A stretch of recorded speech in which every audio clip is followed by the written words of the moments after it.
Hello दोस्तों, हमारे YouTube channel में आप सभी का स्वागत है। आज की इस वीडियो में हम डिफेंस सेक्टर से बिलोंग करने वाली एक बहुत ही छोटी कंपनी को डिस्कस करने वाले हैं, जिसका नेम है अपोलो माइक्रो सिस्टम्स लिमिटेड। काफ़ी सारे दोस्तों के कमेंट्स आ रहे थे कि इस कंपनी को भी एक बार डिस्कस किया जाए। तो चलो, इस वीडियो में हम अच्छी तरह से डिस्कस करने वाले हैं इस कंपनी के बारे में। फर्स्ट ऑफ ऑल हम प्राइस परफॉर्मेंस को डिस्कस करेंगे कि शेयर ने कैसा परफॉर्म किया है एंड इन्वेस्टर्स को कैसे रिटर्न्स बने हैं पिछले कुछ सालों में यहाँ पर।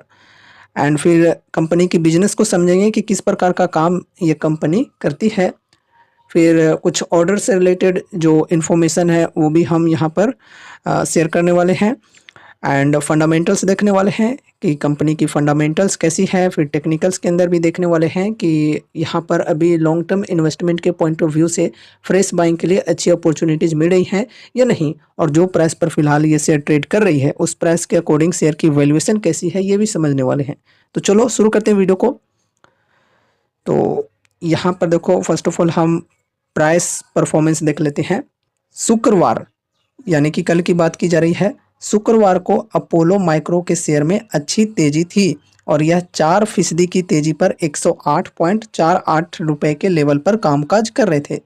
तो कल की बात की जा रही है कि कल 4% की तेजी देखने को मिली थी, लेकिन फिर यहाँ पर थोड़ी सी सेलिंग प्रेशर देखने को मिली। तो ओवरऑल मार्केट क्लोज होते होते जो गेन की परसेंटेज है ये 1.74% हो गई थी। ठीक है, बीच में यहाँ पर 4% देखने को मिली थी।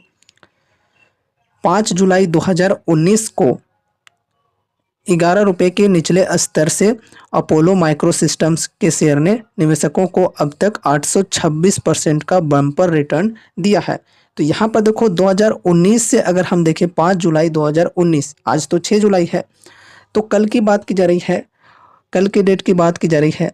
तो 5 जुलाई 2019 को जो इनकी शेयर प्राइस थी ये थी 11 रुपये।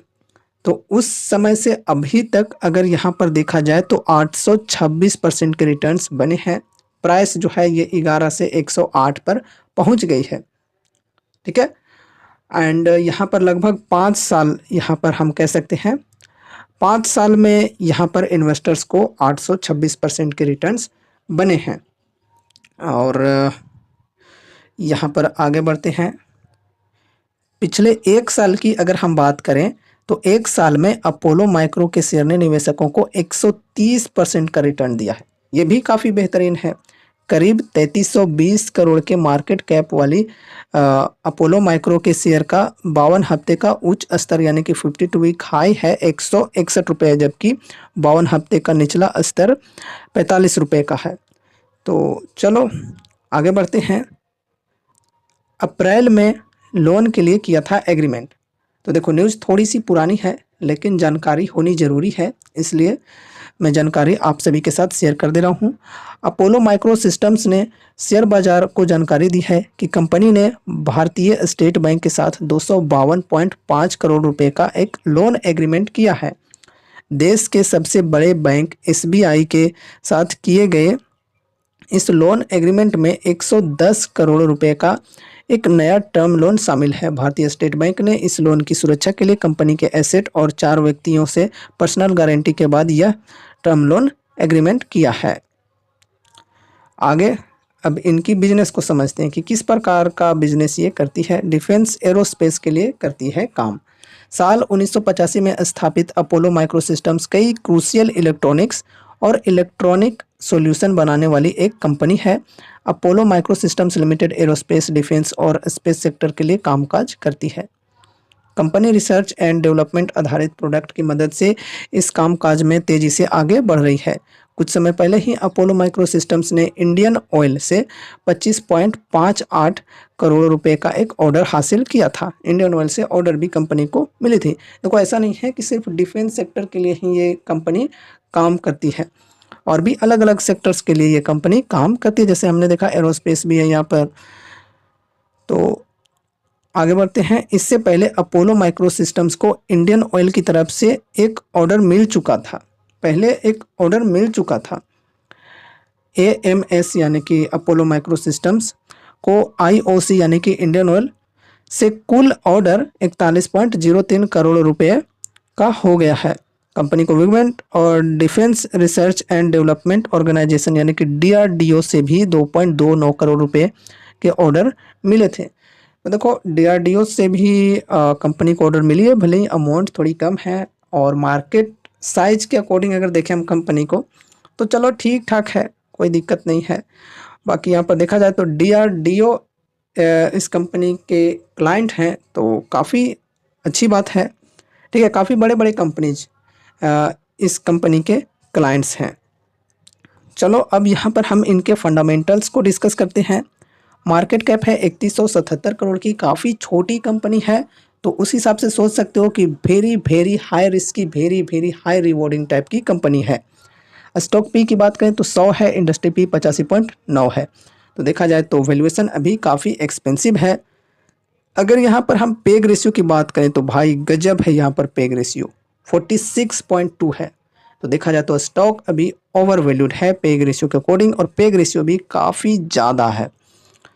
ROC एंड ROE की बात करें तो 12.5% और 7.39% है, कुछ खास यहाँ पर नहीं है ROC एंड ROE। फिर यहाँ पर हम आगे बढ़ते हैं, प्रमोटर्स होल्डिंग की बात करते हैं, 55.1% है, जिसमें यहाँ पर देख सकते हो 16.4% की जो होल्डिंग है ये प्लेस्ड है प्रमोटर्स की, ये भी एक नेगेटिव पॉइंट है। करेंट प्राइस 106 की है, 52 वीक हाई है 162 और लो है 45.2। बुक वैल्यू 18.4 रुपये की। डेप्ट की बात करें तो डेप्ट है यहाँ पर 200 करोड़ की, और डेप्ट टू इक्विटी यहाँ पर अगर हम देखें तो डेप्ट टू इक्विटी है 0.38। चलो डेप्ट टू इक्विटी तो चलो ठीक है, कोई दिक्कत वाली बात नहीं है, ज़्यादा नहीं देखने को मिल रही है। एंड फ्री कैश फ्लो की बात करें तो ये यहाँ पर माइनस में है, -119 करोड़। डिविडेंड यील्ड की बात करें तो 0.02%। फिर यहाँ पर फेस वैल्यू 1 रुपये की, EPS है 1.12 रुपये की। तो फंडामेंटल्स की यहाँ पर अगर हम बात करें तो फंडामेंटल्स कुछ खास हमें देखने को नहीं मिल रहा है, एंड काफ़ी छोटी कंपनी है। तो जैसा कि आप सभी लोग खुद भी सोच सकते हो कि छोटी छोटी कंपनियों में रिस्क कितना ज़्यादा होता है, तो रिस्क यहाँ पर आपको देखने को मिल ही रहा है। ROC एंड ROE कुछ खास नहीं है। प्रमोटर्स की जो होल्डिंग है ये 55% है, इसमें प्लेस्ड भी 16% यहाँ पर है। फिर यहाँ पर अगर हम और भी चीज़ों को देखें तो देखो पेग रेशियो यहाँ पर अभी काफ़ी ज़्यादा है, पी जो है ये भी ज़्यादा देखने को मिल रहा है, तो वैल्यूएशन भी अभी हाई है। तो देखा जाए तो फंडामेंटल्स के अनुसार कंपनी थोड़ी सी रिस्की हमें यहाँ पर देखने को मिल रही है। बाकी रिस्क तो स्मॉल कैप्स में काफ़ी ज़्यादा होता ही है, ये तो सबको पता है। अब यहाँ पर हम टेक्निकल्स के अंदर देखते हैं, तो देखो टेक्निकल्स के अंदर यहाँ पर अगर हम देखें तो अभी ये 106 के प्राइस पर ट्रेड कर रही है फ़िलहाल, और यहाँ पर 52 वीक हाई के लेवल से देखें तो 30% से प्लस की डिस्काउंट मिल रही है यहाँ पर, ठीक है। 30% से प्लस डिस्काउंट मिल रही है इस लेवल पर जो अभी ट्रेड कर रही है।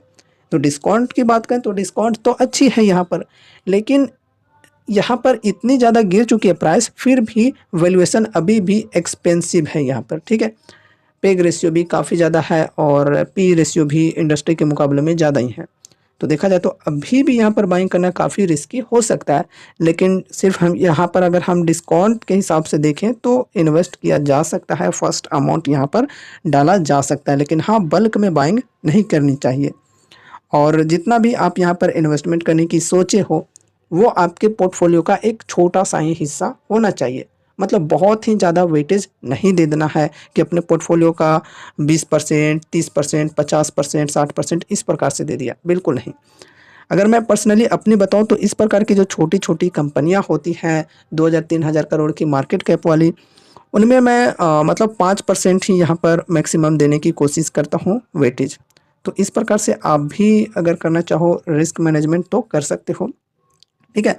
एंड यहाँ पर अगर अभी आप लोग इस वैल्यूएशन पर भी बाइंग करना चाहते हो तो यहाँ पर किस्त के साथ बाइंग करनी है। फर्स्ट अमाउंट एग्जांपल के लिए यहाँ पर डाल दिए, अगर थोड़ी सी और करेक्शन आती है और इस लेवल पर आती है तो यहाँ पर सेकंड अमाउंट डाल दिए, फिर और भी करेक्शन आती है तो थर्ड अमाउंट यहाँ पर डाल दिए। इस प्रकार से यहाँ पर किस्त में बाइंग अगर हम करते हैं तो ओवरऑल हमें एवरेज की बात करें तो एवरेज में ठीक ठाक प्राइस हमें देखने को मिलती है।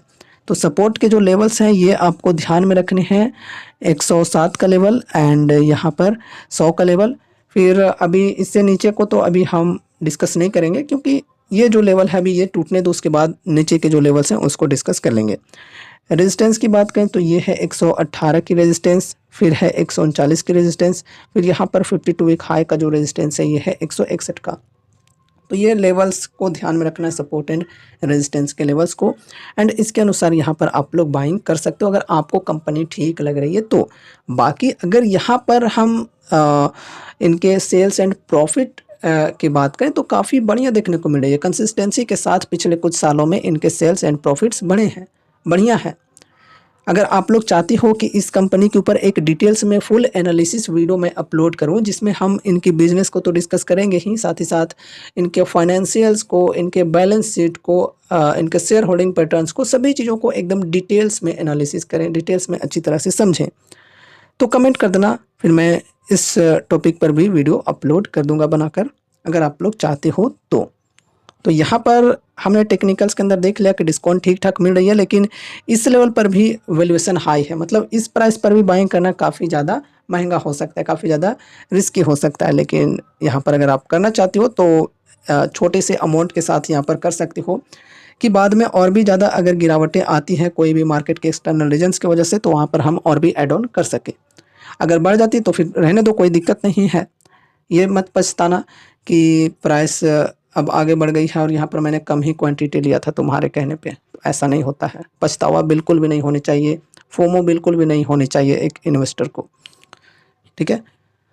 तो यहाँ पर अभी हमने अपोलो माइक्रो सिस्टम्स स्टॉक को डिस्कस कर लिया है, और एक मोस्ट इम्पोर्टेंट बात मैं बोलना चाहूँगा कि देखो कंपनी अच्छी है, इनके प्रॉफिट ग्रोथ, सेल्स ग्रोथ को आप लोग स्क्रीनर पे चेक कर सकते हो, अच्छे परसेंटेज में हमें देखने को मिले हैं। लेकिन क्योंकि है तो छोटी कंपनी ही, तो रिस्क यहाँ पर ओवरऑल ज़्यादा ही है। फंडामेंटल्स के अनुसार भी यहाँ पर हमें देखने को मिल रहा है कि कंपनी रिस्की हो सकती है। तो यहाँ पर सोच समझ कर ही अपने रिस्क मैनेजमेंट के अनुसार ही इन्वेस्टमेंट करना। मैं फिर से कह रहा हूँ कि आपको बहुत ही ज़्यादा वेटेज नहीं दे देनी है इस कंपनी के अंदर, ठीक है। भले ही पता है कि डिफेंस सेक्टर का जो फ्यूचर है आने वाले 5 सालों के लिए अच्छा रहने वाला है गवर्नमेंट की सपोर्ट की वजह से, लेकिन ऐसा नहीं कि एकदम आंख बंद करके हम कोई भी डिफेंस स्टॉक को चुनकर सबके अंदर इन्वेस्ट करते चले, बिल्कुल नहीं। अपने पोर्टफोलियो के अंदर डाइवर्सिफिकेशन भी जरूरी है। एक चीज़ और बोलना चाहूँगा कि देखो मैंने जो टॉप 15 डिफेंस स्टॉक की वीडियो बनाई थी, उसमें एक बंदे का कमेंट था कि 15 में से 11 स्टॉक्स जो डिफेंस की हैं वो उनके पोर्टफोलियो में है। सोच सकते हो कितना ज़्यादा रिस्की पोर्टफोलियो हो सकता है। एक ही मतलब सेक्टर के अंदर 11 स्टॉक्स में इन्वेस्ट कर रखा है भाई ने। तो अगर डिफेंस सेक्टर के अंदर गिरावटें आती हैं, करेक्शन आती हैं, तो सोच सकते हो उनका पोर्टफोलियो भी बहुत ही गजब तरीके से गिर सकता है। तो ये चीज़ें होती हैं, इसलिए अपने पोर्टफोलियो के अंदर अलग अलग सेक्टर्स के अलग अलग स्टॉक्स रखने जरूरी होते हैं, कि एक सेक्टर अगर गिरे और दूसरा सेक्टर अगर बढ़े तो फिर हमारा जो पोर्टफोलियो है वो स्टेबल रहता है, स्टेबिलिटी हमारे पोर्टफोलियो को मिलती है, ठीक है। तो डाइवर्सिफिकेशन रखनी बहुत ही ज़्यादा ज़रूरी है, और हद से ज़्यादा कोई भी सेक्टर के अंदर इन्वेस्ट नहीं कर देना है। ऐसा नहीं कि डिफेंस सेक्टर के अंदर 12 स्टॉक 15 स्टॉक ले लिया हमने, और बाकी जो सेक्टर्स हैं आईटी, एआई या फिर रिन्यूएबल सेक्टर, उनके अंदर कोई भी स्टॉक्स ही नहीं है, या फिर 1-2 स्टॉक हैं और सब के सब यहाँ पर डिफेंस सेक्टर के अंदर डाल दिया। तो ऐसा करना काफ़ी ज़्यादा रिस्की हो सकता है। बाकी ये आपकी पर्सनल चॉइस है, शायद अगर आपको ठीक लग रहा है तो फिर कोई दिक्कत नहीं है, ठीक है। तो इस हिसाब से आप सभी को सोच समझ कर ही इस कंपनी के अंदर इन्वेस्टमेंट करनी है। बाकी रिवॉर्ड की बात करें तो यार कंपनी अगर बढ़िया तरीके से जिस प्रकार से पिछले कुछ सालों में अपनी सेल्स एंड प्रॉफिट्स को बढ़ाए हैं, आगे भी बढ़ाते रहते हैं, तो यार यहाँ पर रिटर्न्स भी एकदम लाजवाब मिल सकते हैं इन्वेस्टर्स को, ठीक है। रिस्क तो हमने बोल लिया, रिटर्न्स की भी बात करनी जरूरी है। रिटर्न्स भी यहाँ पर काफ़ी बेहतरीन मिल सकते हैं, जैसा कि पिछले कुछ सालों में इन्वेस्टर्स को यहाँ पर मल्टी बैगर रिटर्न्स मिले हैं, उसी प्रकार से आगे भी मिल सकते हैं। क्योंकि मार्केट कैप की बात करें तो काफ़ी छोटी कंपनियां, 3000 करोड़ की सिर्फ मार्केट कैप है। यहाँ पर अगर अभी हम इन्वेस्ट करते हैं और 3000 करोड़ से 6000 करोड़ की भी मार्केट कैप हो जाती है, तो हमारे जो पैसे हैं ये डबल हो जाएंगे, ठीक है। और 3000 से 30,000 करोड़ तक अगर इनकी मार्केट कैप पहुँच जाती है, तो हमारे जो पैसे हैं वो 10x हो जाएंगे, 10 गुना हो जाएंगे। इस प्रकार से यहाँ पर रिस्क एंड रिवॉर्ड्स होते हैं। तो ये रही हमारी आज की video Apollo micro systems limited stock के ऊपर। उम्मीद है कि इस वीडियो के माध्यम से आपको कुछ यूजफुल इन्फॉर्मेशन मिले होंगे, तो वीडियो को लाइक जरूर से कर देना और चैनल को सब्सक्राइब कर लेना। और मिलते हैं अगले नए वीडियोज के साथ, तब तक के लिए बाय बाय।